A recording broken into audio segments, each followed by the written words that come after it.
membuang sampah pada tempatnya. Itu diusahakan nanti setiap anak berbeda-beda ya kesepakatannya ya. Terus belum? Tapi kalian membagikan masing-masing kertas warna warni ya. Tidak usah milih, guru membagikannya acak saja.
Menuliskan masing-masing satu kesepakatan tugas ya diharapkan. Pak Taufik akan membacanya satu persatu. Pertama, memakai seragam sesuai jadwal. Kita sepakati semuanya setuju? Saling menghormati satu sama lain, semuanya setuju? Merawat lingkungan. Kita harus merawat lingkungan, contohnya tidak boleh merusak tanaman. Semuanya setuju? Mematuhi protokol kesehatan, semuanya setuju? Kalau di kelas kita harus pakai apa? Masker, jaga jarak, rajin mencuci tangan. Kemudian datang ke sekolah tepat waktu, setuju semuanya? Membuang sampah pada tempatnya, setuju? Kemudian memakai sepatu berwarna hitam? Nah, berarti kalian harus menggunakan sepatu berwarna hitam. Kemudian memperhatikan guru ketika pelajaran, setuju? Ketika waktu sudah memberikan pelajaran, kalian harus memperhatikan. Kemudian mengerjakan tugas tepat waktu. Ayo, setuju ini? Setuju tidak pada waktu? Setuju. Ketika kalian diberikan tugas, harus diselesaikan tepat waktu. Kemudian melaksanakan nilai kelas, setuju?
ya.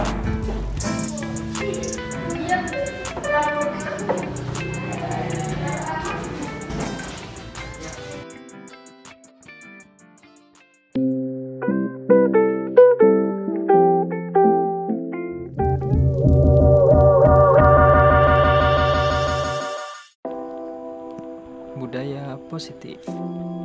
Setelah adanya kesepakatan kelas yang dibuat bersama murid, akhirnya murid menjalankan kesepakatan kelas tersebut. Setiap hari, murid berangkat ke sekolah tepat waktu. Sesampainya di sekolah, murid bergegas untuk melaksanakan bersih kelas.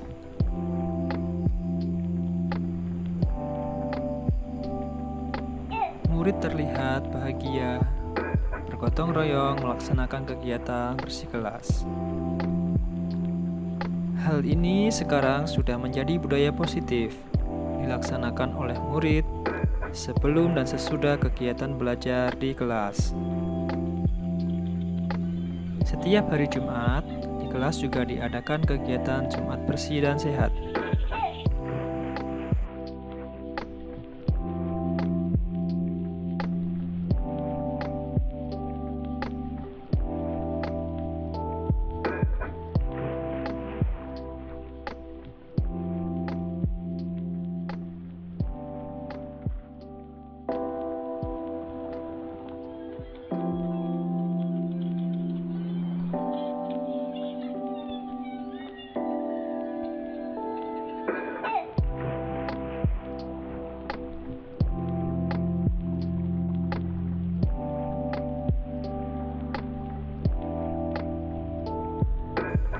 Pada saat istirahat, murid saling bermain bersama, menunjukkan adanya sikap saling menghormati dan tidak membeda-bedakan.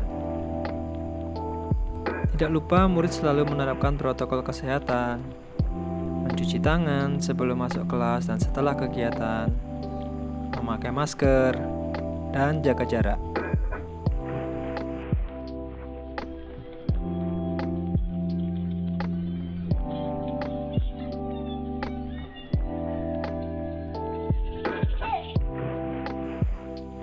Pada saat pembelajaran di kelas, murid saling menghormati dengan memperhatikan guru dan bertanggung jawab dalam menyelesaikan tugasnya.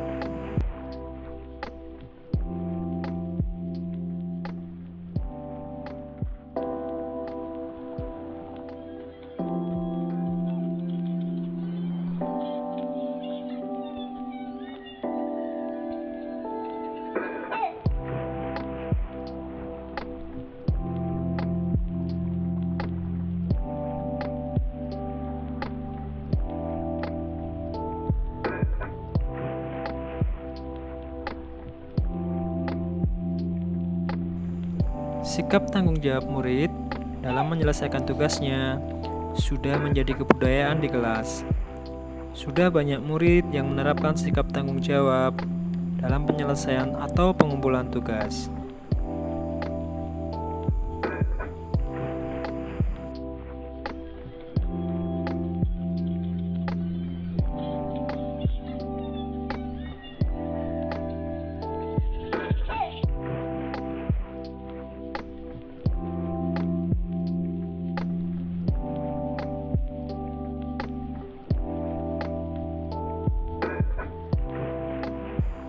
Terlihat juga sikap tolong-menolong sesama murid dalam berbagai kegiatan di kelas. Hal ini menjadi budaya positif di sekolah, yaitu saling tolong-menolong.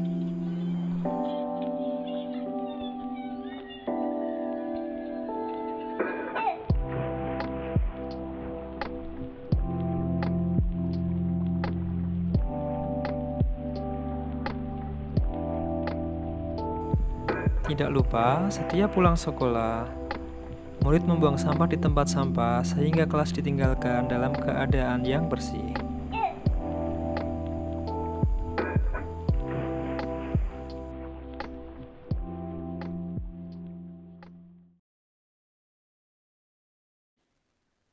Baik, selamat siang ibu-ibu sekalian.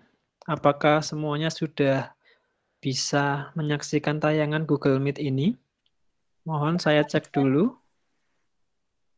Untuk Bu Eti sudah masuk ya? Iya, sudah, Oke, Pak. Bu Eti, Bu Robi Wardani, Sudah, oke, siap. Bu Beta sudah bisa ya Ya, bergabung ya di Google Pak. Meet ini? Oh iya, Bu Widya juga sudah bisa bergabung ke Google Meet ini ya? Sudah. Oh iya. Kemudian Bu Tias juga sudah bisa ya? Siap, sudah. Oke, baik. Eh, sebentar. Izinkan saya untuk menampilkan share screen, nggih, Ibu-ibu semuanya. Untuk kegiatan diseminasi Oke. pada siang hari ini saya akan menayangkan PowerPoint-nya. Ye.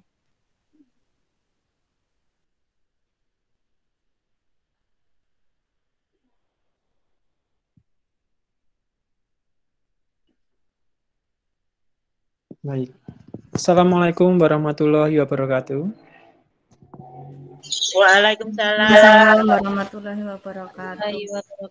Baik. Selamat siang Ibu-ibu semuanya, calon guru penggerak Angkatan 3 Kabupaten Klaten yang berbahagia pada siang hari ini.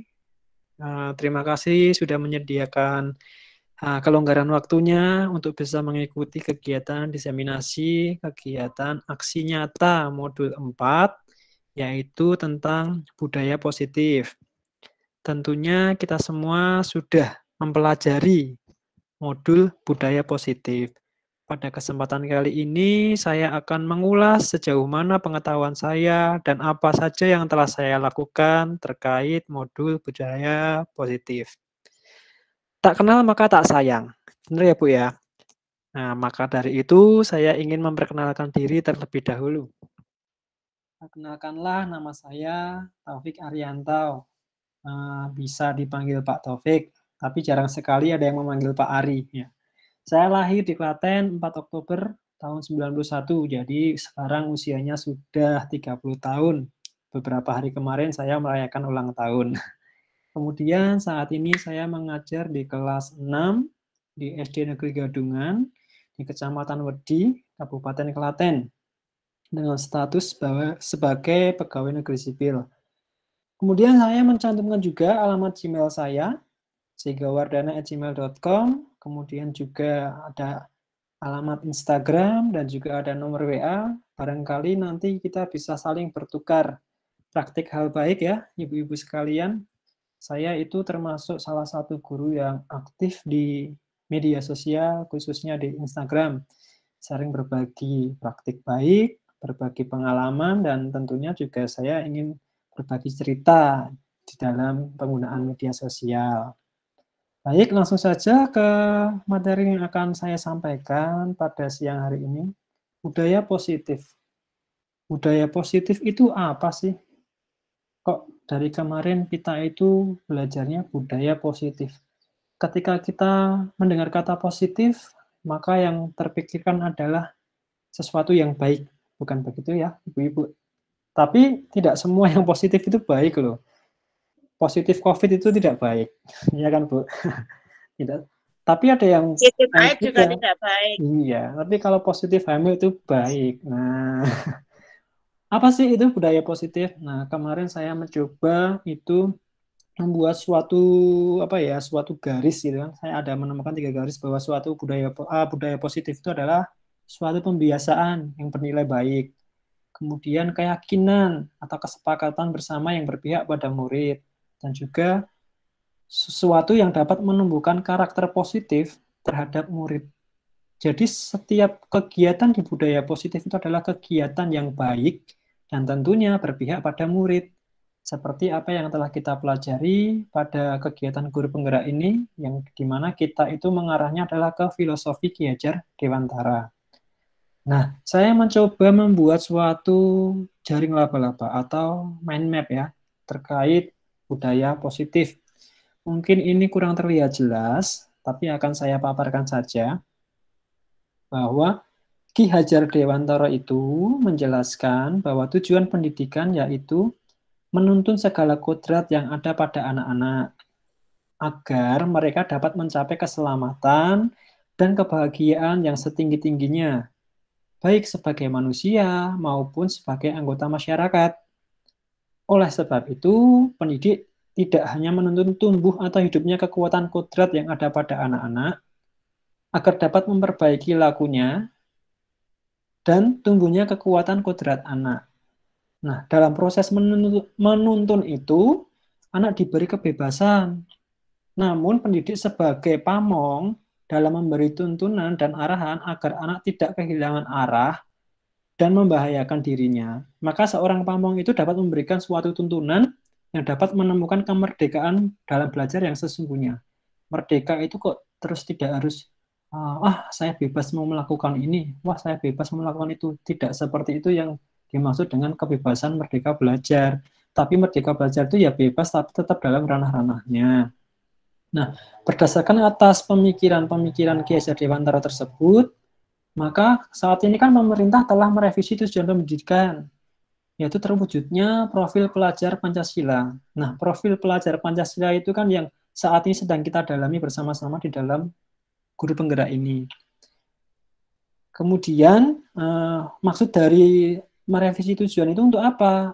Agar pelajar di Indonesia itu memiliki nilai-nilai yang beriman, bertakwa kepada Tuhan, kemudian berakhlak mulia, mandiri, bernalar kritis, kemudian kebinekaan global, bergotong royong, dan juga kreatif.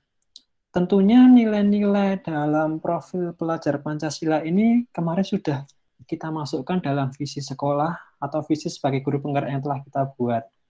Nah, untuk mencapai hal tersebut, maka diharapkan peran nilai guru penggerak. Nah, tentunya kita masih ingat peran dan nilai dari guru penggerak itu apa saja.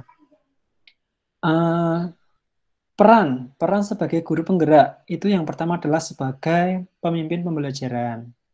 Kemudian yang kedua adalah menggerakkan komunitas praktisi. Yang ketiga adalah menjadi coach bagi guru yang lain. Dan yang keempat, mendorong kolaborasi antar guru, serta peran yang kelima adalah mewujudkan kepemimpinan murid.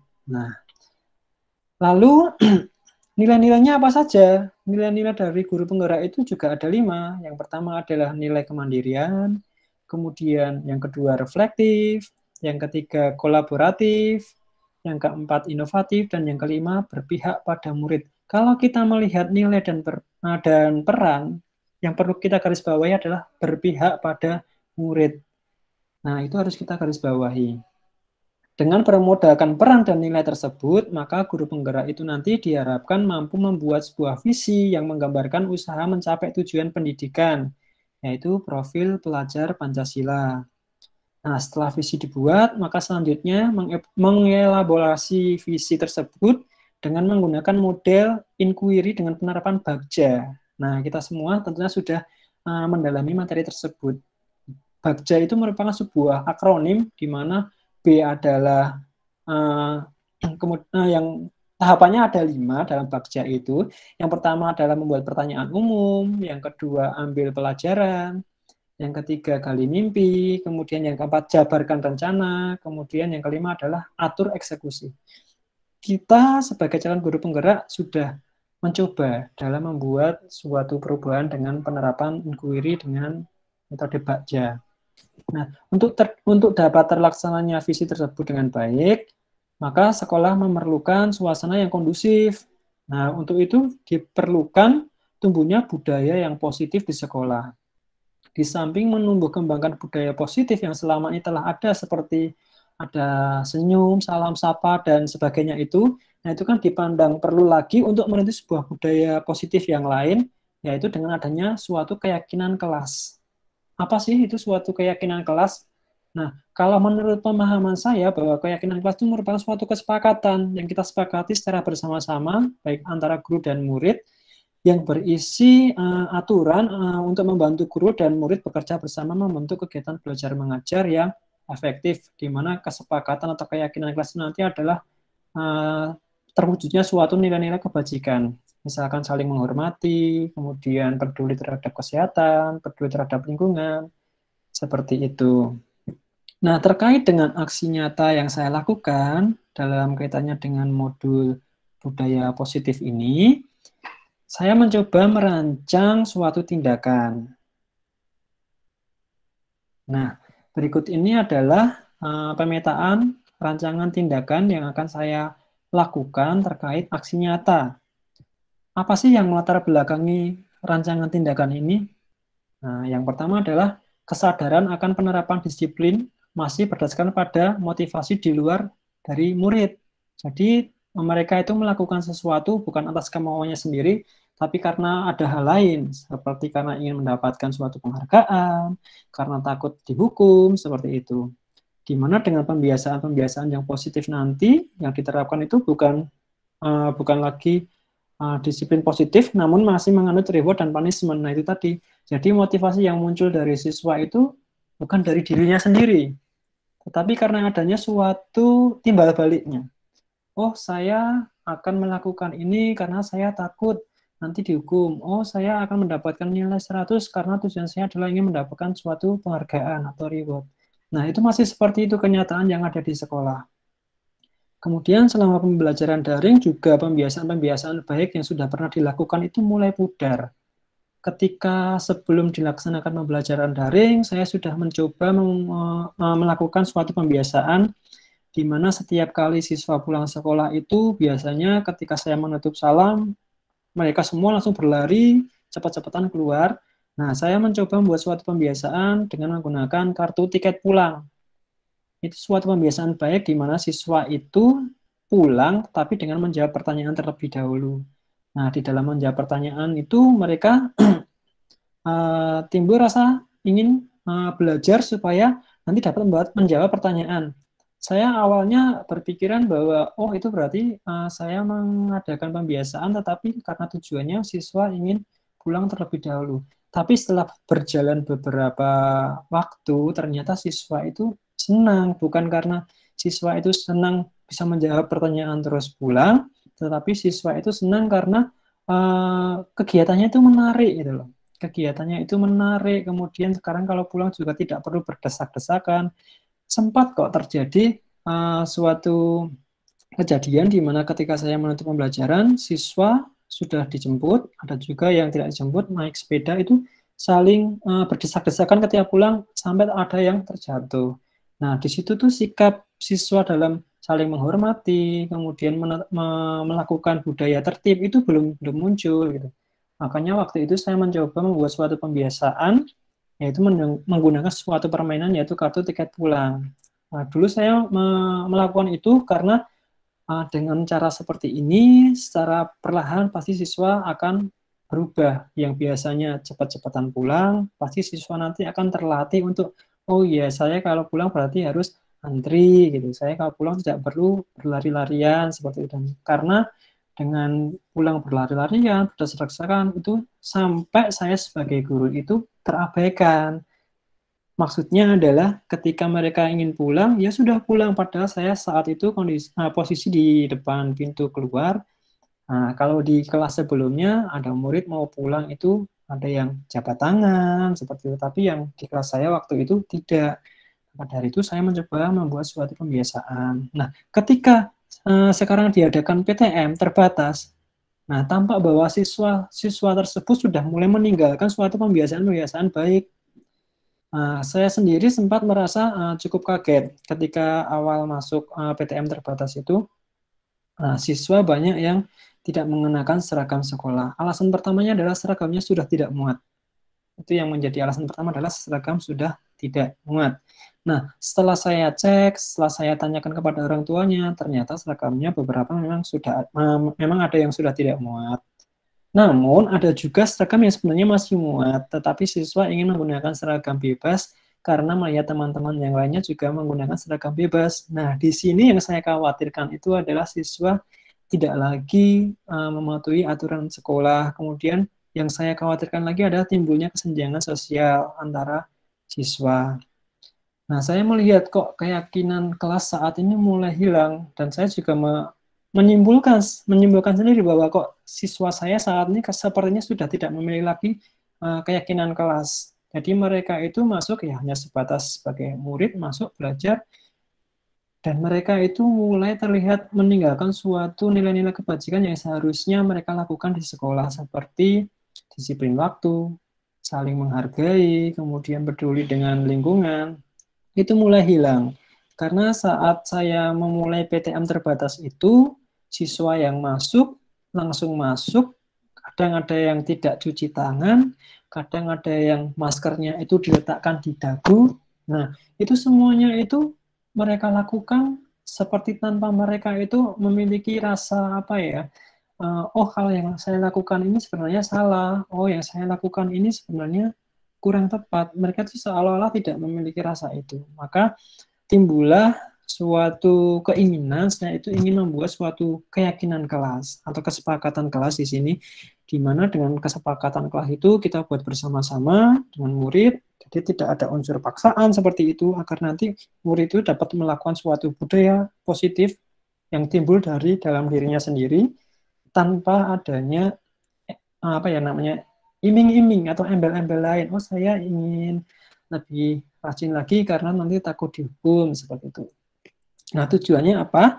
Tujuan yang pertama adalah menumbuhkan budaya positif di sekolah melalui penanaman disiplin positif. Kemudian nanti tujuan yang kedua adalah yang hasil yang diharapkan adalah adanya sebuah kesepakatan kelas, di mana kesepakatan kelas ini nanti akan saya amati dari tindakan-tindakan siswa selama dia di sekolah.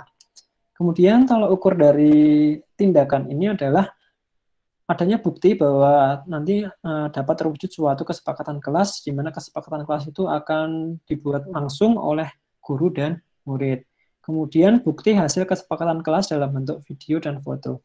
Jadi setelah nanti dibentuk suatu kesepakatan kelas, saya akan mengamati apakah siswa tersebut benar-benar menanamkan kesepakatan kelas itu dalam dirinya. Nanti saya akan mengamati bagaimana tindakannya, bagaimana tingkahnya setelah kesepakatan itu selesai dibuat. Nah, saya tentunya akan mengamati dari keseluruhan siswa. Kemudian, langkah-langkah tindakannya atau lini masa tindakannya yang pertama adalah tentu saja saya harus melakukan konsultasi dengan kepala sekolah. Kemudian, saya selain konsultasi, saya juga perlu suatu diskusi atau dalam hal ini adalah saya menyebutnya adalah sebagai sosialisasi yang saya lakukan kepada rekan sejawat. Apa sih nanti yang akan saya lakukan? Saya mau melakukan apa? Nah, saya akan menyampaikan rencana ini semuanya kepada kepala sekolah dan juga kepada rekan sejawat. Tujuannya adalah untuk mendapatkan timbal balik atau untuk mendapatkan umpan balik. Jadi apa yang seharusnya saya lakukan, ini kurangnya apa, seperti itu.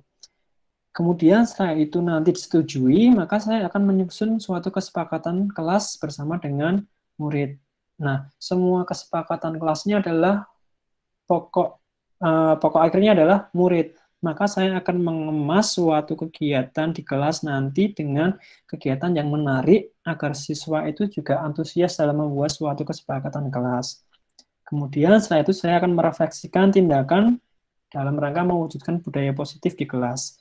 Dan tidak lupa di akhir nanti saya juga akan mendokumentasikan kegiatan tersebut sebagai bukti bahwa hasil kesepakatan kelas sudah terwujud dan dengan adanya kesepakatan kelas tersebut ada perubahan yang terjadi pada murid. Di dalam melaksanakan tindakan ini tentunya saya membutuhkan adanya dukungan. Nah, dukungan yang pertama tentunya adalah dari kepala sekolah dan juga rekan sejawat. Kemudian dukungan yang tidak kalah pentingnya adalah dukungan dari murid itu sendiri. Dan tidak menutup kemungkinan adalah dukungan dari orang tua murid. Dukungan dari orang tua murid ini nanti saya melalui komunikasi yang efektif melalui WhatsApp group biasanya. Untuk saat ini saya menjalin komunikasi dengan murid itu melalui grup paguyuban yang ada di kelas 6. Jadi karena tidak memungkinkan untuk bertemu setiap saat, maka saya sering berkomunikasinya itu melalui grup WhatsApp. Kemudian sarana dan prasarana sekolah juga ini sangat dibutuhkan, karena dalam pelaksanaannya nanti dalam membuat suatu kesepakatan kelas itu, saya itu merancang suatu kegiatan yang di mana kegiatan itu bisa menarik siswa untuk lebih berminat lagi atau termotivasi lagi. Jadi nanti dalam membuat kesepakatan kelas itu tidak kayak terpaksa itu, tapi benar-benar apa yang menjadi harapan mereka, apa yang menjadi keinginan mereka. Sarananya ya kurang lebih adalah seperti yang sudah saya lakukan itu kemarin, saya menggunakan semacam proyektor, saya menggunakan kertas berwarna-warni, seperti itu. Dan kemudian saya juga menggunakan sound system karena pada saat kegiatan saya menampilkan beberapa video. Nah, ini adalah kegiatan-kegiatan yang saya lakukan dari rancangan tindakan yang telah disetujui oleh kepala sekolah. Nah, ini adalah kepala sekolah saya. Beliau bernama Ibu Sumarni. Beliau itu adalah kepala sekolah pengampu di SD saya. Nah, meskipun tidak setiap hari bertemu dengan beliau, namun alhamdulillah saya masih diberikan kesempatan untuk menjalin komunikasi dengan baik. Jadi setiap apa yang telah saya dapatkan dari guru penggerak atau apa yang akan saya lakukan di kegiatan guru penggerak itu bisa saya diskusikan, bisa saya sampaikan kepada Ibu Kepala Sekolah. Kemudian, nah ini foto ini menggambarkan bahwa saya itu juga melakukan sosialisasi kepada rekan sejawat. Beliau adalah ibu guru kelas 1, di mana saya itu, Bu, ini saya akan membuat kegiatan, yaitu membuat kesepakatan kelas. Kira-kira bagaimana, Bu? Jenengan ada usulan apa? Gitu. Oh iya, bagus Pak. Itu harusnya itu kalau seperti itu bisa dibuatnya di setiap awal pembelajaran ya Pak ya. Terus, oh iya Bu, tapi kan kemarin kita awal pembelajaran itu belum sempat tatap muka dan saat ini kita baru sempat tatap muka, maka saya mencoba untuk membuat kesepakatan kelas kembali agar kelas yang akan saya ampu ini menjadi lebih baik lagi. Di situ saya diberikan umpan balik, oh iya Pak, ini bagus, nanti mungkin bisa diterapkan di kelas-kelas yang lainnya juga, seperti itu. Nah, saya juga berharap setelah adanya hasil kesepakatan kelas itu nanti, di akhir kegiatan, saya juga menyampaikan laporannya kepada rekan-rekan guru yang lainnya. Sebenarnya pada kesempatan kali ini, saya berharap bisa mengundang rekan-rekan guru dan kepala sekolah untuk mengikuti kegiatan diseminasi ini, tetapi karena hari ini tidak bisa untuk dihadiri oleh rekan-rekan guru, maka hari ini hanya dihadiri oleh rekan-rekan CGP saja. Nah, ini adalah kegiatan saya yang pertama setelah mendapatkan persetujuan dari kepala sekolah. Nah, ini adalah foto ketika saya memberikan penjelasan kepada murid mengenai kesepakatan kelas. Di awal saya menyampaikan kepada murid, anak-anak, hari ini kita akan membuat suatu kesepakatan kelas, di mana kesepakatan kelas itu nanti adalah apa yang anak-anak harapkan dan apa yang anak-anak inginkan agar kelas kita itu menjadi kelas impian anak-anak, seperti itu. Nah, di dalam kegiatan awal ini yang menjadi penekanan saya adalah di dalam membuat suatu kesepakatan, hindarilah kata-kata negatif. Misalkan, tidak boleh membuang sampah sembarangan. Nah, tidak boleh membuang sampah sembarangan, kita ubah menjadi kalimat positif. Buanglah sampah pada tempatnya, seperti itu. Tidak boleh datang terlambat. Nah, jangan menggunakan kata tidak. Kita harus menuliskan kesepakatan kelas menggunakan kalimat yang positif. Nah, ketika saya menjelaskan itu, anak-anak sudah paham. Kemudian, saya membagikan kertas sticky notes. Kenapa saya menggunakan kertas sticky note? Agar itu dapat lebih menarik siswa untuk mengikuti kegiatan ini. Jadi, setiap anak mendapatkan kertas sticky note berwarna-warni. Nah, masing-masing anak itu menuliskan kesepakatan kelas yang diharapkan. Ada yang bermacam-macam, ada yang menggunakan seragam sesuai dengan jadwalnya, mengirimkan tugas tepat waktu, kemudian menghormati guru ketika sedang menerangkan materi. Nah, itu nanti saya akan mencoba menunjukkan respon anak-anak melalui suatu tayangan video. Di sini saya ada cuplikan video ketika saya memulai untuk membuat kesepakatan kelas. Sebentar, saya tampilkan dulu videonya.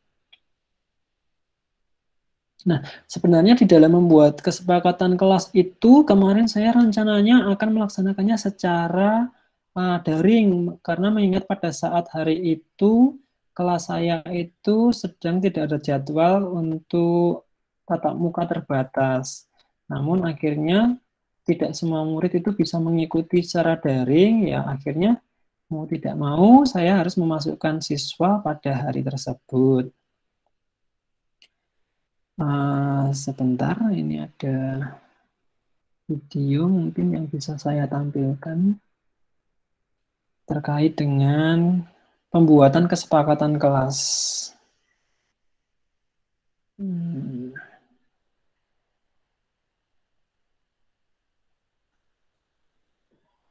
Nah, saya berharap juga video nanti dapat memotivasi ibu-ibu yang lainnya, di mana dalam membuat kegiatan itu kita harus bisa membuat sesuatu yang menarik bagi siswa.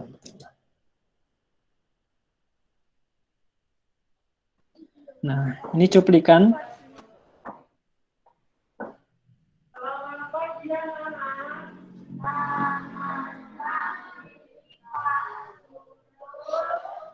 Baik, pada hari ini kita akan membuat kesepakatan kelas.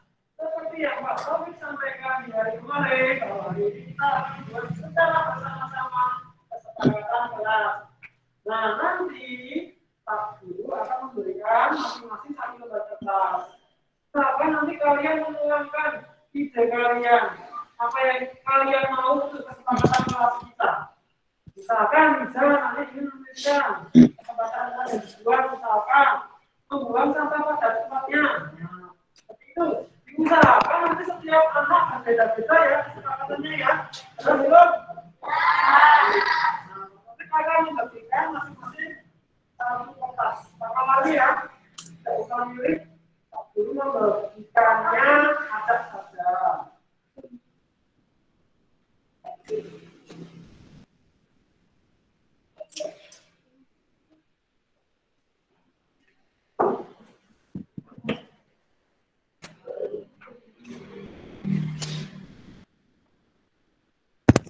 Nah, itu tadi sedikit cuplikan yang saya lakukan di awal, di mana saya mengajak murid untuk membuat kesepakatan kelas. Saya lanjutkan untuk presentasinya. Nah, setelah itu mereka menuliskan apa yang menjadi keinginan mereka, apa yang menjadi suatu keyakinan mereka terkait dengan budaya positif yang akan dilaksanakan di kelas. Nah, ini adalah kegiatan murid ketika sedang menuliskan kesepakatan kelas yang diharapkan. Nah, ketika sudah selesai, kesepakatan kelas tersebut ditempelkan. Nah, masing-masing anak menempelkan kesepakatan kelasnya. Nah, satu anak menuliskan satu kesepakatan kelas yang diharapkan. Saya mengimbau kepada murid-murid itu untuk membuat suatu kesepakatan kelas yang berbeda-beda. Maka pada saat mereka menulis itu, saya beri waktu untuk berdiskusi, tetapi tetap dalam posisi tempat duduknya masing-masing, karena kita harus tetap mematuhi prokes ya. Nah, kemudian ini adalah kesepakatan kelas yang sudah ditempelkan semuanya. Nah, pada bagian ini, saya mencoba mengelompokkan kesepakatan kelas ke dalam nilai kebajikan. Karena setiap siswa itu menuliskannya itu kalau saya rinci, itu menurut saya masih ke suatu aturan. Misalkan membawa buku paket sesuai jadwal, kemudian berangkat sekolah tidak boleh berangkat sekolah sebelum jam pembelajaran dimulai, membuang sampah pada tempatnya, menggunakan sepatu berwarna hitam. Nah, saya mencoba mengklasifikasikan setiap butir pernyataan yang siswa tulis itu ke dalam nilai-nilai kebajikan, sehingga nanti didapatkan suatu kesepakatan kelas yang menerapkan nilai-nilai kebajikan yang harus dilaksanakan oleh murid dalam mewujudkan budaya positif di sekolah. Kemudian setelah itu, saya pada bagian ini adalah membuat poster kesepakatan kelas. Nah, pada bagian ini saya tentunya berkolaborasi dengan murid. Mau seperti apa nanti posternya? Mau pakai layout yang mana? Dalam pembuatan ini tentunya saya menggunakan media Canva. Sekaligus saya mengajarkan kepada anak-anak tentang teknologi. Nah, jadi di dalam pembuatan poster kesepakatan kelas itu, berdasarkan apa yang diinginkan oleh siswa, saya memperlihatkan beberapa contoh-contoh anak-anak ingin yang mana seperti itu. Nah, jadi pada kegiatan itu juga sekaligus saya juga menanamkan nilai-nilai positif kepada anak-anak. Jadi kesepakatan kelas yang dibuat itu tidak berasal dari saya, tetapi memang benar-benar dari anak-anak tersebut, dan mereka meyakininya, dan nanti dalam penerapannya adalah mereka akan melaksanakan keyakinan atau kesepakatan kelas tersebut dalam menumbuhkan budaya positif di sekolah. Nah, saya juga masih ada cuplikan mengenai video dalam pembuatan kesepakatan kelas. Mungkin nanti bisa menjadi gambaran ibu-ibu yang lain. Saya tampilkan.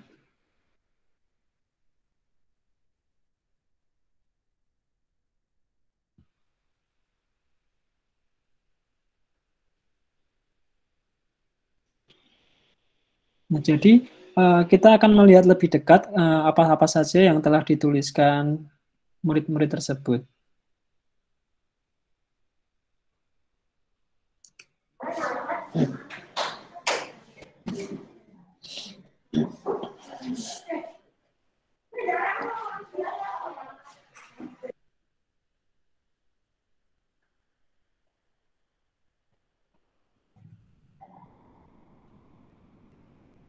Maaf, terputus. Saya ulangi kembali.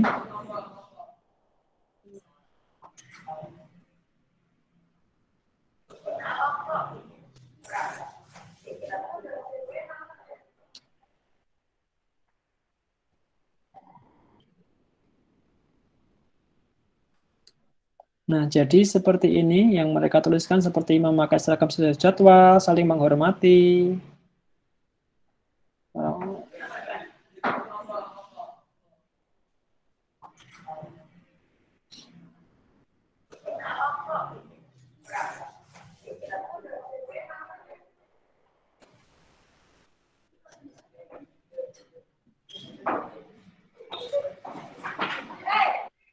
Nah, jadi semua yang telah dituliskan siswa tadi, saya kelompokkan kembali ke dalam nilai-nilai kebajikan. Jadi nanti diperoleh suatu poster kesepakatan kelas. Saya tampilkan untuk poster kesepakatan kelasnya. Nah, poster kesepakatan kelas ini juga adalah hasil kolaborasi dari murid. Jadi bukan guru yang membuat sepenuhnya, tetapi juga guru berkolaborasi dengan murid. Nah, poster kesepakatan kelas yang dihasilkan adalah seperti ini. Jadi dalam poster ini ada 5 nilai-nilai, di mana nilai-nilai tersebut adalah nilai-nilai yang diyakini oleh murid untuk mewujudkan budaya positif di sekolah. Nah, yang pertama adalah merawat lingkungan kelas. Nah, selain lingkungan kelas juga diharapkan nanti juga berimbas ke lingkungan sekolah. Kemudian, nilai yang kedua adalah disiplin waktu. Nilai yang ketiga adalah saling menghormati dan tolong-menolong. Nilai yang keempat yaitu memperhatikan saat pembelajaran. Dan yang kelima adalah mematuhi protokol kesehatan. Sebenarnya dalam mengelompokkan kelima nilai ini adalah hasil diskusi dari guru dan murid. Nah, kemarin saya mengelompokkan. Kalau kita itu berangkat tepat waktu, kemudian mengumpulkan tugas tepat waktu, kita itu bisa memasukkan ke dalam nilai yang mana? Oh, berarti itu nilai disiplin waktu. Kemudian kemarin juga ada melaksanakan piket sesuai jadwal, kemudian menyiram tanaman di sekolah, menanam tanaman yang ada di sekitar sekolah. Nah, kita masukkan ke dalam merawat lingkungan kelas atau sekolah. Kemudian kemarin juga ada anak yang menuliskan kita harus tolong-menolong, kemudian ketika guru sedang berada di depan kita harus mengucapkan salam, seperti itu. Nah, kita masukkan dalam saling menghormati dan tolong-menolong. Dan tentunya yang saat ini kita harus patuhi betul adalah tentang kesehatan, di mana saat ini kan lebih aware sekali tentang kesehatan, karena pembelajaran pada saat ini berbeda dengan pembelajaran sebelum pandemi, di mana siswa harus benar-benar mematuhi protokol kesehatan, mulai dari menggunakan masker, jaga jarak, cuci tangan. Nah, ini adalah sebenarnya poin penting yang harus kita bangun dari awal, karena sebelumnya siswa itu tidak menerapkan nilai ini, seperti ke sekolah memakai masker, kemudian jaga jarak. Kalau untuk cuci tangan ya, kalau untuk cuci tangan memang itu menjadi suatu budaya yang sudah ada sejak dulu. Jadi kita harus membiasakan diri untuk cuci tangan. Tapi untuk menggunakan masker dan juga untuk jaga jarak ini sesuatu yang baru yang harus dilakukan oleh siswa. Tetapi itu juga merupakan suatu budaya positif di mana kita itu saling menjaga kesehatan, keselamatan satu sama lain. Nah, setelah poster kesepakatan ini dibuat, tentunya harapan selanjutnya adalah terwujudnya nilai-nilai budaya positif dari kesepakatan kelas yang telah dibuat. Nah, tentunya dalam mengamati, kemudian juga dalam melakukan refleksi, tidak langsung pada saat itu juga. Tetapi di lain waktu, saya mencoba untuk mengamati tindakan yang telah dilakukan oleh murid-murid saya. Jadi ketika hari itu, kegiatan kita hanya membuat kesepakatan kelas. Nah, di hari selanjutnya barulah saya sebagai guru melakukan suatu refleksi. Saya mengamati apakah murid tersebut sudah melaksanakan kesepakatan kelas yang dibuatnya. Nah, saya ada beberapa dokumentasi terkait dengan kesepakatan kelas yang telah dibuat dalam penerapannya di sekolah. Nah, ini hasil penerapan kesepakatan kelas. Kesepakatan kelas ini dalam mewujudkan budaya positif di sekolah ataupun di kelas. Nah, ini adalah foto anak yang sedang menanam tanaman. Nah, di lingkungan sekolah saya itu ada beberapa tanaman, ada beberapa pot yang selama pandemi ini tidak terawat dengan baik. Jadi tidak disiram dan banyak tanaman yang mulai kering. Nah, siswa itu ada yang inisiatif menyiram tanaman ketika mereka sudah sampai di sekolah. Ketika anak-anak sudah sampai di sekolah itu, mereka kadang ada yang bermain bola. Nah, di awal-awal itu saya mencoba mengatakan kepada anak-anak bahwa untuk kegiatan PTM terbatas ini anak belum diperbolehkan untuk bermain bola ketika sedang menunggu pembelajaran. Karena itu sangat riskan sekali, nanti takutnya ketika ada supervisi itu karena anaknya saat bermain bola itu kan mereka tidak menjaga jarak dan kadang maskernya itu diletakkan di dagu. Nah, ketika itu saya sampaikan kepada anak-anak, ternyata mereka mengiyakan, baik mereka tidak akan melakukan kegiatan bermain sepak bola sebelum pembelajaran dimulai. Nah, tiba-tiba ada seorang murid itu mereka inisiatif mengambil air, kemudian menyiramkan ke tanaman yang ada di depan kelas. Nah, pada saat itu saya juga berpesan kepada mereka, oh tidak apa-apa kalau akan menyiram tanaman, itu di sana juga masih ada pot, ada tanaman, kenapa kita tidak mulai menanam kembali. Nah, pada kegiatan dulu sebelum pandemi itu ada kegiatan siswa menanam, itu masuk dalam pembelajaran, di mana para siswa itu membawa satu tanaman dan ditanam di sekolah, kemudian dirawat sesuai dengan tanamannya sendiri-sendiri. Namun karena adanya pandemi ini dan mengharuskan pembelajaran daring, kegiatan itu mulai hilang. Dan akhirnya kegiatan itu bisa diwujudkan kembali dengan foto berikut ini, bahwa siswa memulai menanam tanaman kembali dalam tujuannya adalah merawat lingkungan sekitar kelas ataupun sekolah. Nah, selain itu, anak juga merawat lingkungan dengan cara menyiram. Nah, menyiram ini tidak hanya dilakukan di sekolah ternyata. Pada awal pembelajaran tahun ajaran baru ini, saya memulai kegiatan yang atau pembiasaan yang baik di mana siswa itu setiap pagi saya minta untuk mengirimkan video atau foto merawat kebersihan sekitar rumah. Mulai dari merapikan tempat tidur, atau mungkin ada yang memberi makan hewan ternak, dan juga memelihara tanaman. Nah, foto ini dilakukan oleh murid saya di rumah. Jadi anak ini, dia sebelum, ini kegiatannya sebelum berangkat ke sekolah, dia menyiram tanaman yang ada di rumah. Nah, ini sebelum berangkat ke sekolah, ini menggunakan seragam sekolah ya, SD saya, SD Negeri Gadungan. Nah, anak tersebut mengirimkan foto sebagai bukti bahwa dia telah melaksanakan kegiatan menyiram tanaman di rumah. Seperti itu. Ini merupakan suatu nilai dari budaya positif, yaitu merawat lingkungan. Nah, foto yang ini adalah kegiatan melaksanakan piket kelas. Nah, untuk saat ini piket kelas itu dilaksanakan tidak hanya ketika pulang sekolah, tetapi juga sebelum dan setelah pembelajaran. Saya berpesan kepada murid saya ketika pembelajaran akan dimulai, pastikan keadaan kelasnya itu bersih, ya. Jangan sampai ada kotoran yang masih banyak di meja ataupun di lantai ataupun di kursi. Pastikan sebelum kita memulai pembelajaran, kelas kita itu bersih. Tetapi tidak hanya murid saja yang membersihkan. Nah, saya sebagai guru juga ikut mendampingi. Jadi tidak ada istilahnya muridnya saja yang membersihkan, guru tinggal menempati. Bukan seperti itu. Tetapi dalam kegiatan ini, saya sebagai guru mendampingi mereka dalam melakukan kebersihan kelas.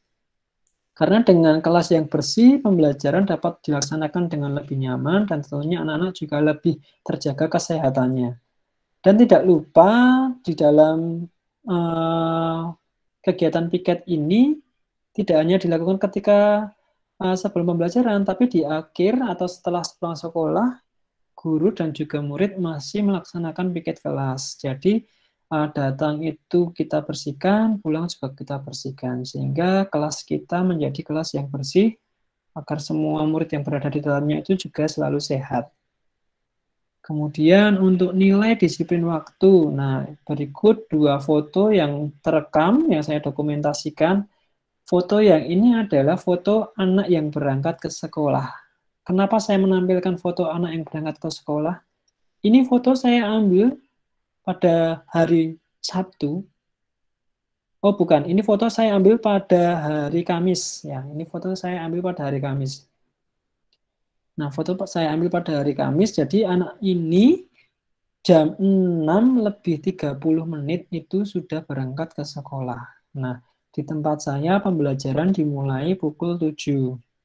Nah, anak ini pukul 6:30 sudah sampai di sekolah. Berarti anak ini sudah menerapkan nilai disiplin waktu, karena dia sudah sampai di sekolah 30 menit sebelum pembelajaran dimulai.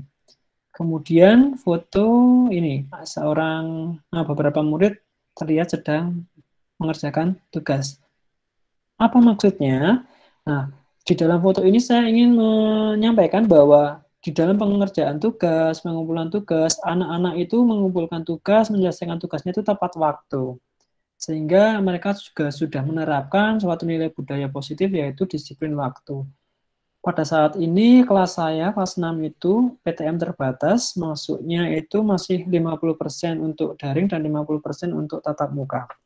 Ketika murid-muridnya itu sedang melaksanakan pembelajaran daring, saya pastikan bahwa saat itu pasti ada tugas yang harus dikumpulkan. Nah, di dalam pemberian tugas ini saya selalu mencantumkan batas akhir pengumpulan.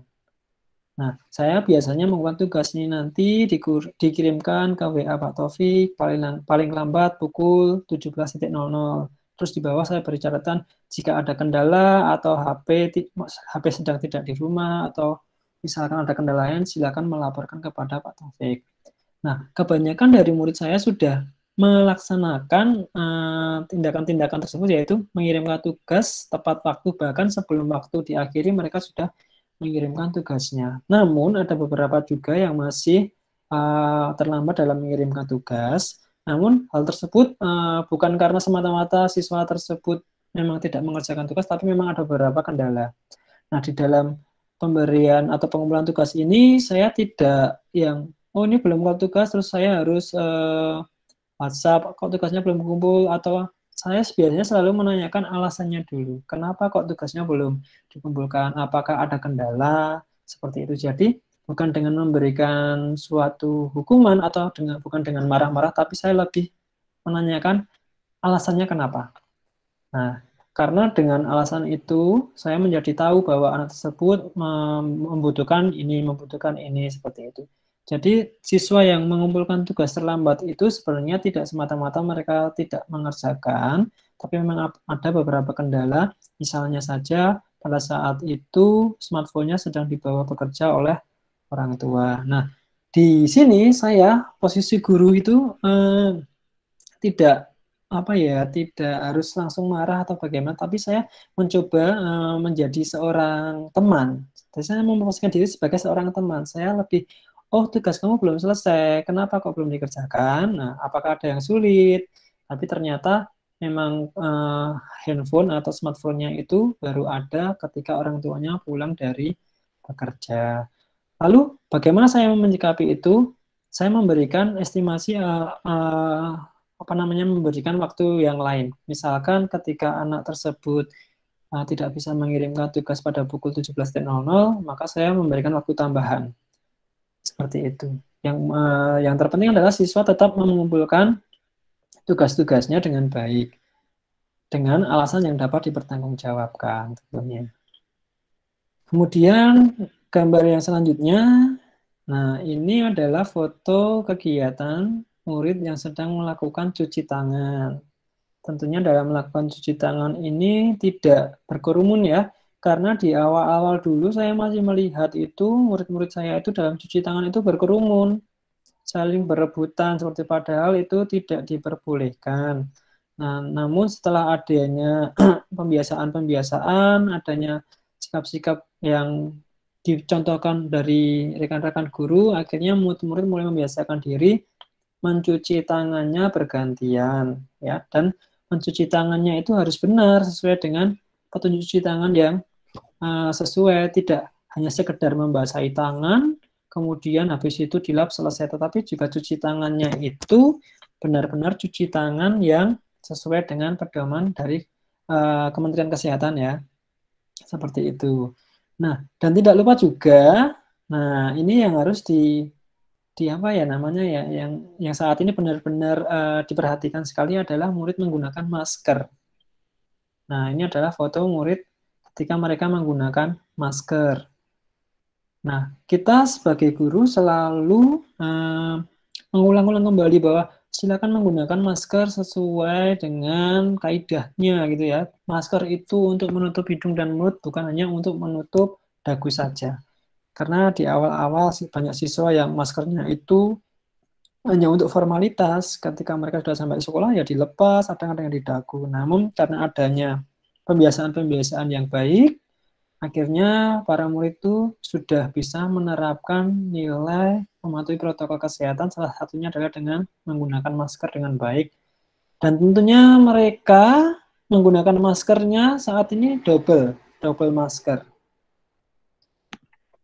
Dan kegiatan selanjutnya yaitu adalah penerapan nilai yang keempat tadi, yaitu memperhatikan saat pembelajaran. Nah, jadi murid-murid sudah terlihat lebih apa ya, lebih fokus, lebih menghormati gitu ya, lebih menghargai ketika sedang ada materi yang disampaikan oleh guru, mereka memperhatikan dengan baik. Mereka menyimak ketika gurunya sedang berbicara, mereka mendengarkan. Ketika mereka diminta untuk berbicara, baru mereka berbicara, seperti itu. Jadi kegiatan pembelajaran di kelas juga menjadi lebih kondusif karena antara siswa dan guru saling menghargai dan menghormati. Kemudian sebelum saya terakhir, tadi ada satu yang terlewat, nah adalah saling menghormati dan tolong menolong. Nah, ini sudah mulai terlihat di kelas 6. Sikap saling tolong menolong tentunya dalam pembuatan ini adalah kegiatan pembuatan mading yang saat itu sudah saya laksanakan di kelas 6. Nah, mereka itu saling tolong menolong dalam pembuatan majalah dinding. Majalah dinding yang dibuat ini adalah majalah dinding dalam rangka untuk meningkatkan budaya literasi di sekolah. Dan foto yang di sebelahnya ini adalah mereka itu saling menghormati ketika mereka itu diberi, ini adalah sebuah foto di mana ada 3 orang murid, itu saya beri kesempatan untuk browsing. Jadi ketika membuat modding itu semuanya dilakukan oleh siswa, saya hanya sebagai pendamping. Siswa mencari artikel sendiri, mencari materi sendiri. Ini muridnya ini saya beri kesempatan untuk browsing, saya ajari bagaimana cara browsing melalui Google menggunakan laptop, kemudian nanti juga di print sendiri, ini saya ajarkan kepada mereka, dan mereka itu tampak saling menghormati, tidak terus berebutan, tapi mereka itu menunjukkan sikap saling menghormati dan saling tolong menolong. Jadi ini adalah Hasil dari penerapan kesepakatan kelas dalam rangka mewujudkan budaya positif di kelas 6 di SD saya, yaitu SD Negeri Gadungan. Nah, demikian presentasi hasil aksi nyata yang telah saya laksanakan di SD Negeri Gadungan. Terima kasih telah meluangkan waktunya untuk melihat presentasi saya. Nah, pada kesempatan selanjutnya adalah saya ingin meminta umpan balik atau barangkali ada pertanyaan dari ibu-ibu agar saya dapat menjadi bahan refleksi untuk kegiatan selanjutnya. Terima kasih. Monggo. Monggo, Bu Beta. Ini saya nggak Pak. Iya, Bu Beta. Sebelum bertanya, saya ingin mengomentari dulu.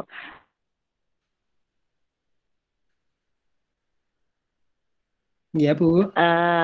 Paparan yang Bapak Taufik paparkan sangat bagus, nggih. Nah, dalam program-programnya seperti itu. Nah, yang saya tanyakan yaitu kan untuk keberlanjutan program yang telah diterapkan oleh Bapak di sekolah Bapak. Itu Pak. Terima kasih. Oh, baik. Jadi pertanyaan adalah perbaikan yang diperlukan untuk selanjutnya gitu ya, Bu ya?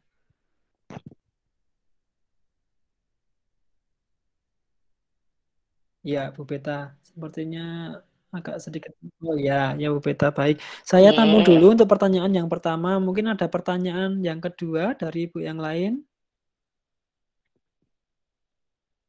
Monggo silakan. Saya Pak. Oh ya, Bu Robi, nggih. Silakan Bu. Oh, sangat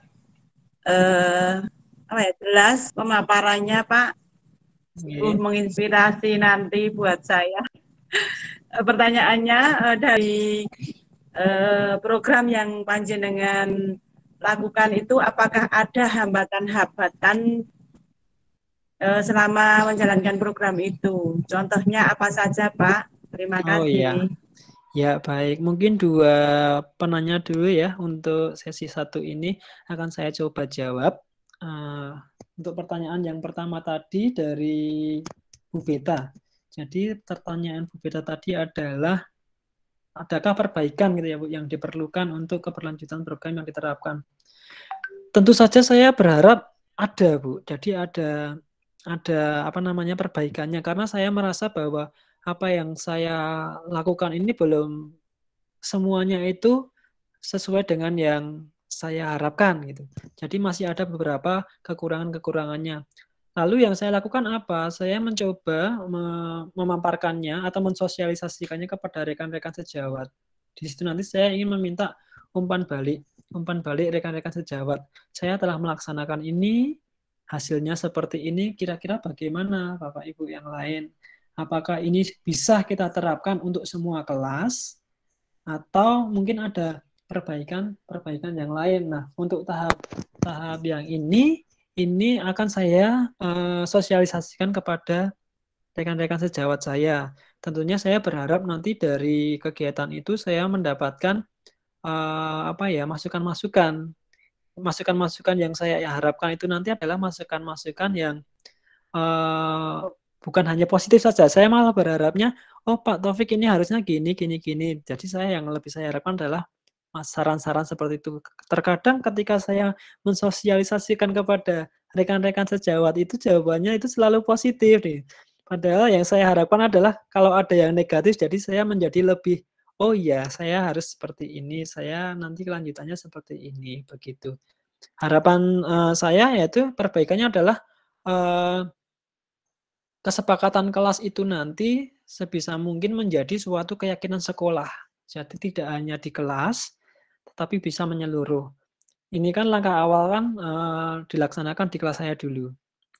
Ketika itu nanti sudah dianggap berhasil dengan rekan-rekan yang lain, maka saya ingin menularkannya kepada rekan-rekan yang lain. Ayo kita bersama-sama membuat suatu keyakinan kelas masing-masing kelas, di mana nanti itu bisa kita ambil menjadi suatu keyakinan atau kesepakatan sekolah seperti itu. Sehingga itu nanti menjadi budaya positif yang ada di sekolah, tidak hanya budaya positif yang ada di kelas saya sendiri. Kira-kira begitu Bu Beta yang bisa saya sampaikan. Mungkin ada yang ingin ditambahkan Bu Beta? Ampun Bapak luar biasa. Terima kasih atas Oh iya, jawabannya. oke Bu Beta, terima kasih kembali. Kemudian untuk pertanyaan kedua tadi dari Bu Robi, nggih. Jadi hambatan ya Bu ya, hambatan yang saya temui selama penerapan. Hambatan itu sebenarnya lebih ke Bu, lebih ke bagaimana cara saya menyikapi suatu masalah. Jadi hambatan itu sebenarnya muncul dari dalam diri saya sendiri. Contohnya adalah ketika saya akan melaksanakan kegiatan itu, yang menjadi hambatan saya adalah saya itu kurang percaya diri. Di mana kurang percaya diri tersebut menghambat saya ketika saya mau meminta izin kepada kepala sekolah, nanti kira-kira bisa nggak ya? Saya mau mensosialisasikan kepada rekan sejawat, kira-kira nanti bisa nggak ya? Nah, saya tuh di awal sudah mulai seperti itu dulu, Bu. Menurut saya itu menjadi hambatan yang timbul dari dalam diri saya sendiri. Tapi ya, alhamdulillah karena ada support dari teman-teman CGP tentunya, hambatan yang ada dalam diri saya sendiri itu mulai sedikit demi sedikit hilang, sehingga rasa percaya diri saya mulai tumbuh, di mana saya dapat melaksanakan langkah demi langkah dengan baik. Nah, dalam penerapannya yang menjadi hambatan yang pertama adalah murid. Kenapa saya mengatakan hambatannya adalah murid? Karena pada dasarnya setiap murid itu memiliki harapan atau keinginannya sendiri-sendiri, di mana keinginannya itu sebenarnya arahnya tidak sesuai yang guru harapkan. Ketika di awal saya mengatakan, yuk kita buat kesepakatan kelasnya nanti isinya harapan yang kalian inginkan agar kelas impian kalian itu tercapai, kalian ingin yang seperti apa gitu. Harapan saya itu ya murid menuliskan saling menghormati sesama teman, kemudian pokoknya harapan guru itu murid itu menuliskan nilai-nilai kebajikan itu loh Bu. Tapi dalam kenyataannya yang menjadi pemikiran mereka adalah lebih ke peraturan seperti itu. Dan yang menjadi hambatan lainnya adalah saya masih terkadang masih terkadang masih keceplosan dalam menempatkan posisi kontrol guru. Ketika ada murid yang melakukan kesalahan, terkadang saya masih keceplos semacam memarahi, seperti itu menjadi hambatan juga bagi saya. Nah, ketika saya sudah mengetahui posisi kontrol sebagai guru dalam memberikan suatu permasalahan, saya menjadi lebih tahu bahwa yang kemarin saya lakukan itu ternyata itu salah, seperti itu. Itu menjadi hambatan bagi saya juga. Kemudian hambatan selanjutnya adalah waktu. Jadi karena ini masih PTM terbatas, untuk mengontrol siswa setiap hari itu belum bisa maksimal. Kalau hanya sekedar pembelajaran daring, kemudian siswa mengirimkan foto-foto kegiatan itu, saya kok rasanya masih kurang yakin apakah itu memang benar-benar kegiatan yang dilakukan siswa secara termotivasi dari dirinya sendiri atau tidak. Kadang dalam memberikan tugas seperti kepembiasaan yang saat ini sedang dilakukan, yaitu setiap bangun pagi harus beraktivitas seperti merapikan tempat tidur, kemudian menyiram atau merawat hewan peliharaan, itu memang dilakukan di rumah dan difoto, tapi yang menjadi pertanyaan saya adalah apakah itu memang benar-benar dilakukan dengan keyakinan mereka sendiri atau hanya karena tuntutan tugas, seperti itu. Jadi yang dapat saya simpulkan, hambatannya adalah yang pertama, rasa kurang percaya diri saya, kemudian yang kedua adalah masih adanya kekeliruan atau kesalahan saya dalam menempatkan posisi kontrol sebagai guru dalam pemberian masalah, dan yang ketiga adalah masalah waktu. Seperti itu Bu Robi. Semoga bisa menjawab apa yang menjadi pertanyaan Bu Robi. Terima kasih Pak, sangat jelas sekali. Besok mungkin lebih pede lagi Pak. Oh iya, siap. Terima kasih Bu. Ya. Baik, Bu Rofi dan Bu Beta, terima kasih. Masih ada waktu, barangkali ada pertanyaan, masih ada banyak waktu. Iya, Pak. Oh iya, Bu Eti, silakan Bu Eti. Ya, saya tertarik sekali tadi dengan penjelasan Bapak yang siswa membuat pada akhirnya membuat poster untuk Ya, keyakinan kelas itu. Yang mau saya tanyakan, gimana perasaan para siswa ketika membuat keyakinan kelas tersebut? oh iya, baik Bu. Baik, terima kasih Bu Eti. Apa pertanyaan selanjutnya sekaligus saja nanti saya jawab di akhir sekaligus. Monggo, Bu Tias. Oh ya, terima kasih Pak Taufik. Ya, Bu. Kalau tadi Bu Eti menanyakan perasaan muridnya, dan yang ini yang ingin saya ketahui itu perubahan apa yang Pak Taufik rasakan di dalam diri Pak Taufik sendiri gitu loh. Dari sebelum Pak Taufik menerapkan budaya positif sampai setelah Pak Taufik menerapkan ini, itu perasaannya bagaimana? Dari diri perubahan. Ya, perubahan Baik. yang Pak Taufik rasakan di dalam dirinya Pak Taufik itu. Begitu, terima kasih. Baik, terima kasih Bu Tias. Dua dulu saya jawab kalau begitu. Yang pertama dari Bu Eti tadi ya, yang dirasakan siswa dalam membuat suatu kesepakatan kelas yang pada hasil akhirnya adalah poster. Siswa tentunya sangat senang Bu saat itu. Saat itu siswa memang benar-benar terlihat ceria, terlihat antusias. Apalagi ketika dia itu membuat kesepakatan kelas menggunakan sticky note, kemudian menempelkannya, dan juga mereka itu berkolaborasi dalam membuat poster. Itu mereka tampak ceria, tampak senang, dan pada akhirnya mereka juga belajar untuk saling tolong-menolong, saling menghormati, seperti itu. Dan yang paling menyenangkan adalah ketika mereka itu saya beri kesempatan dalam menentukan poster yang diinginkan. Karena mereka saya beri kesempatan untuk melihat secara langsung pembuatan poster menggunakan Canva saat itu. Jadi posternya itu kalau dapat saya simpulkan adalah hasil karya siswa tetapi tetap dengan bantuan guru. Jadi dalam membuat poster itu, siswa yang menentukan, kamu mau pilih yang mana, layout yang mana, saya seperti itu. Mau pilih yang mana, bagusnya yang mana, terus fontnya mau pilih yang mana, mau dikasih gambar apa, seperti itu. Jadi saya menawarkan, dan siswa meyakini, oh yang ini Pak, yang ini Pak. Nah itu kegiatan itu sangat menyenangkan sekali bagi mereka ternyata. Dan saya menjadi menyimpulkan bahwa ternyata dengan kita berkolaborasi dengan murid itu ternyata murid jauh lebih senang daripada kita hanya menyampaikan materi seperti itu. Seperti itu ya Bu Eti. Ya Pak, terima kasih. Terima kasih Bu. Kemudian yang kedua pertanyaan dari Bu Tias adalah perubahan apa yang terjadi pada diri saya setelah melaksanakan kegiatan tersebut. Wah ini sangat banyak sekali perubahannya Bu. Yang pertama saya menjadi lebih percaya diri tentunya. Menjadi lebih percaya diri, menjadi sebagai guru karena saya dapat benar-benar dalam pembelajaran, kemudian dalam apa yang saya laksanakan di kelas itu memang benar-benar berpusat kepada murid. Ini sesuai teori yang disampaikan dalam filosofis pemikiran Ki Hajar Dewantara bahwa semuanya itu kembali lagi berpihak kepada murid. Nah, perubahan lainnya yang ada pada diri saya adalah saya menjadi meyakini fungsi kontrol guru. Jadi, di dalam menjalankan fungsi kontrol guru, saya dapat merubah mindset saya dari hukuman menjadi suatu bukan hukuman lagi, sekarang namanya adalah konsekuensi.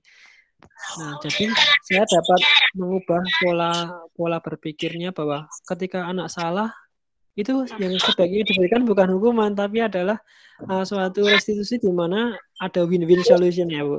Seperti itu, saya menjadi belajar tentang itu.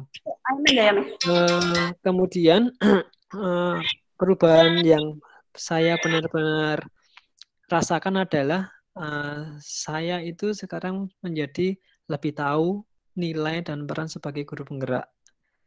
Ternyata dengan melaksanakan kegiatan-kegiatan yang ada dalam modul guru penggerak tersebut, saya banyak mengetahui bahwa sebelumnya saya itu menjadi guru yang hanya sekedar guru transfer ilmu gitu kan. guru yang hanya sekedar transfer ilmu, tapi dengan menerapkan kegiatan-kegiatan yang ada dalam guru penggerak, perubahan itu sudah mulai tampak terbentuk, mulai dari menerapkan fungsi kontrol guru, kemudian juga meyakini adanya keyakinan kelas, di mana kegiatan-kegiatan itu adalah kegiatan-kegiatan yang akan mengantarkan murid untuk mencapai tujuan profil pelajar Pancasila. Seperti itu, Bu Tias. Oke, Pak Taufik, bagus, luar biasa sekali. Tadi paparannya juga luar biasa bahwa bagaimana Pak Taufik membreakdown dari pemikiran ya Jadewantoro untuk kemudian diterapkan dalam menumbuhkan budaya positif di sekolah. Luar biasa sekali Pak Taufik. Terima kasih jawabannya. Ya, terima kasih juga Bu Tias. Mungkin satu pertanyaan lagi, barangkali masih ada.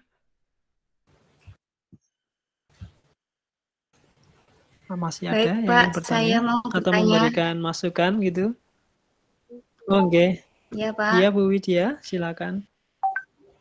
Iya. Dari pemaparan Pak Taufik tadi, menurut saya begitu berhasilnya ya di sekolahan Bapak ya, karena tindakannya begitu baik untuk anak maupun untuk sekolahan. Nah, yang ingin saya tanyakan, dalam keberhasilan tersebut tentu ada faktor-faktornya yang mempengaruhi kan Pak. Nah, faktor-faktor tersebut apa ya Pak ya untuk menumbuhkan budaya positif di sekolah Bapak? Terima kasih. Baik, terima kasih Bu Widya. Jadi untuk faktor-faktornya yang pertama itu adalah dari murid itu sendiri. Yang menjadi faktor keberhasilan dalam penerapan kegiatan itu adalah yang pertama adalah dari murid itu sendiri. Alhamdulillah di kelas 6 ini saya mendapatkan murid yang menurut saya itu bisa diajak untuk bekerja sama seperti itu. Jadi murid-muridnya itu tidak yang kok terus pasif, tetapi murid-murid yang saat ini alhamdulillah mendapatkan murid-murid yang aktif gitu. Jadi saya sebagai guru itu senang ketika muridnya itu aktif. Kemudian faktor yang kedua adalah rekan sejawat. Nah, ini menjadi faktor juga dalam penentu keberhasilan saya. Karena dengan adanya rekan sejawat, saya dapat meminta umpan balik, meminta saran, seperti itu. Dan tidak kalah pentingnya adalah kepala sekolah. Kepala sekolah di tempat saya mengajar ini adalah kepala sekolah yang memang benar-benar bertanggung jawab. Jadi, kepala sekolah tersebut selalu memantau kegiatan-kegiatan yang telah saya laksanakan. Jadi saya itu seakan-akan ayo harus berbuat lebih baik karena apa yang saya lakukan itu ternyata diamati oleh kepala sekolah saya. Jadi yang muncul dalam benak saya adalah harus baik seperti itu dan satu kalimat yang saya yakini adalah harus bisa, yakin bisa, pasti bisa. Itu suatu kalimat yang saya yakini sampai saat ini. Pokoknya harus bisa, yakin bisa, dan pasti bisa. Itu menjadi faktor yang benar-benar merupakan penyemangat dan penentu keberhasilan yang saya telah laksanakan dalam kegiatan ini. Demikian itu Bu Widya. Baik Pak, terima kasih atas penjelasannya. Baik, sama-sama Bu. Berarti sudah terjawab semua ya untuk pertanyaan-pertanyaannya. Saya ucapkan terima kasih kepada ibu-ibu semua yang telah meluangkan waktunya untuk mengikuti kegiatan pemaparan aksi nyata modul budaya positif yang telah saya laksanakan. Pesan saya adalah seperti yang saya sampaikan di akhir pertanyaan tadi, yang saya yakini adalah yakin bisa, harus bisa, dan pasti bisa. Semoga kalimat itu menjadi kalimat penyemangat buat ibu-ibu yang lain agar dapat melaksanakan tugasnya sebagai guru sesuai dengan filosofi Ki Hajar Dewantoro, dan nanti pada akhirnya kita akan mengantarkan murid-murid kita untuk mencapai tujuan profil pelajar Pancasila. Demikian yang saya sampaikan untuk mengakhiri kegiatan pada hari ini. Saya tutup dengan billahi taufiq wal hidayah. Wassalamualaikum warahmatullahi wabarakatuh. Waalaikumsalam warahmatullahi wabarakatuh. Terima kasih Pak